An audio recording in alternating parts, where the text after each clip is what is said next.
అల్లు అర్జున్ గారి సినిమా మీద ఎంతమంది దుష్ప్రచారం చేసినా పుష్పాన్ని చూడకోకుండా ఎవడు ఆపలేదు. అక్కడ దాకా ఎందుకయ్యా?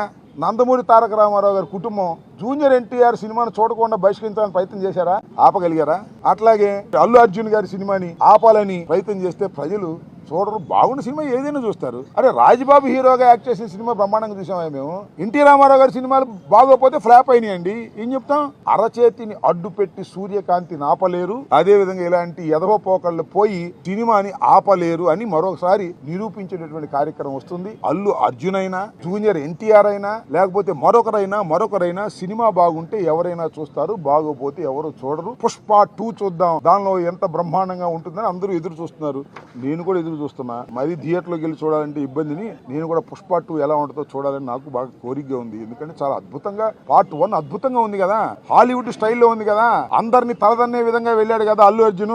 అందువల్ల బాగా జలసిగా ఉంది కొంతమందికి. జలసి వల్ల మీ కడుపులు పుచ్చిపోతాయి, గుర్తుపెట్టుకోండి.